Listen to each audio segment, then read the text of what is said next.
Imagine a world where the Earth trembles, not from a stampede or a hunt, but from a dance. In the popular documentary series Prehistoric Planet, one scene captured the world's imagination like no other.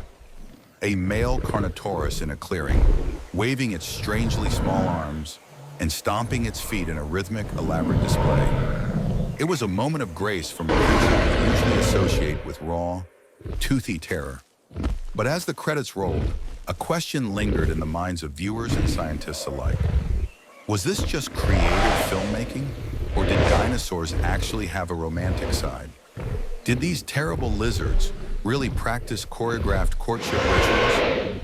If the fossil record is any indication, the answer is a resounding yes. For decades, we've looked at the fossil record for bones, teeth, and eggs. We've reconstructed their skeletons and modeled their bites. But the soft side of dinosaur life, their social structures, their emotions, and their mating habits, has remained largely hidden in the mists of deep time. That is, until the rocks began to speak. Today we are diving into a groundbreaking discovery in the heart of the American West, a series of dance marks etched into the Earth 100 million years ago that prove, beyond a shadow of a doubt, that the Cretaceous period had its own version of a ballgame. In 2016, a team of paleontologists led by Dr. Martin Lockley of the University of Colorado stumbled upon something that didn't fit the usual patterns. Across several sites in Colorado, they found strange markings in the late Cretaceous rock. These weren't typical trackways. When a dinosaur walks, it leaves a predictable, linear path. But these were massive depressions, some stretching up to 2 meters in diameter. Within these pits were deep, frantic scratch marks. The sheer size of these indentations told the scientists one thing immediately. Whatever made these was huge. Based on the geological context, the culprit was almost certainly a large theropod, the group of bipedal, mostly carnivorous dinosaurs that includes icons like Tyrannosaurus rex and Spinosaurus. But why were they scratching the ground so aggressively? Initially, the team looked at more practical explanations. First, was it a nest? Probably not. Dinosaur nests, like those of oviraptorids or hadrosaurs, have distinct ridges and specific shapes. More importantly, these pits lacked eggshells or any sign of juvenile remains. It would be logical to find some evidence of baby dinosaurs in depressions meant to house them, but the sites were empty. Second, were they digging for water? Modern animals do this during droughts. However, Lockley and his company noted that if water had filled these pits, it would have washed away the delicate scratch marks that define the fossils. Third, was it territorial marking? Some mammals scrape trees or earth to mark their turf, but the large clusters of these fossils are unlike what we see in modern taxa today. Before we reveal the stunning behavior behind these marks, if you're enjoying this deep dive into prehistoric life, make sure to subscribe to the channel. We explore the strangest corners of a fossil record every week, and you won't want to miss our upcoming episodes on the secrets of the Mesozoic. If the dinosaurs weren't building homes, searching for water, or claiming land, what were they doing? To find the answer, the scientists had to stop looking at the dinosaurs as monsters and start looking at them as birds. Nature has a peculiar habit of repeating itself. To understand a 100-million-year-old mystery, the researchers looked at modern avian behavior, specifically a behavior called lekking.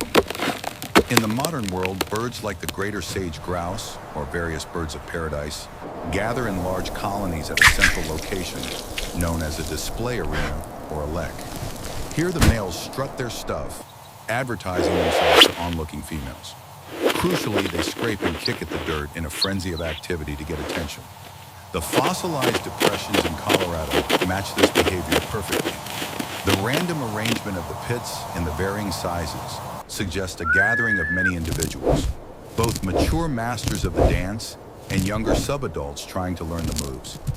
Imagine the scene, a clearing in a prehistoric forest 100 million years ago. Dozens of massive, feathered theropods are gathered. The air is thick with low-frequency booms and the sound of earth being kicked into the air. They aren't fighting. They are competing for the future of their species through the art of the dance. As they performed their choreographed rituals, the theropods kicked up dirt and scratched at the ground, leaving a series of depressions and scratch marks behind for us to find millions of years later. The implications of such behaviors are immense. In the modern world, lekking is almost always tied to sexual dimorphism, the physical difference between males and females. Think of a peacock versus a peahen. The male is a riot of color, while the female is a muted brown, designed to stay camouflaged while nesting. If theropods were lekking, it implies a strong level of physical difference between the sexes. The males of lekking species often have colorful and intricate feather patterns designed to enhance their display. Whether this was also the case with all dinosaurs is debatable. Sexual dimorphism has been proposed for several species, including the Stegosaur and Spinosaurus, but it is not something observed across every genus.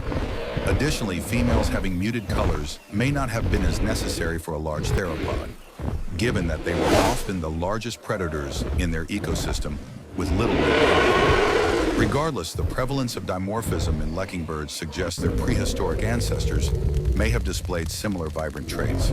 Speaking of birds, the use of leks by a theropod dinosaur pushes back the use of this behavior by several million years. Interestingly, the dinosaur that made the depressions is not a direct ancestor to modern birds, as early birds had already evolved by the late Cretaceous. This could mean one of two things. First, lekking behaviors were present in the earliest members of the theropod lineage, with descendants continuing the tradition for over 150 million years. Alternatively, the behavior evolved independently multiple times. This would be more realistic, as only a fraction of the 10,000 known bird species utilize lekking today. In fact, independent evolution of leks appears to be common throughout the animal kingdom. Everything from dragonflies to frogs and even fish have been observed using leks for mating purposes. Apparently, there is some significant benefit from a reproductive standpoint for large congregations of males to show off their stuff to on-looking females. It's kind of like a dinosaur version of The Bachelorette. Who will get the rose?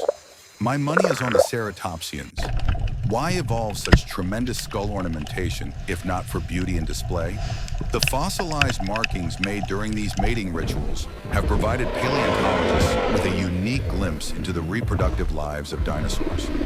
While fossils of eggshells and nests have provided us with plenty of information about the later stages of life, the earliest parts of courtship and display were previously unclear. Now, these incredible fossils have revealed that some dinosaurs had quite the romantic side to them. We often view the history of life as a series of violent extinctions and brutal hunts. We see the teeth of a T-Rex or the claws of a raptor, and we think killing machine. But trace fossils, like these dance marks, remind us that these were living, breathing, and, in their own way, social creatures. They had rituals. They felt the drive to impress and to connect. These scratch marks are the closest thing we have to a physical record of a prehistoric heartbeat. They tell us that 100 million years ago, the world wasn't just a place of survival, it was a place of performance.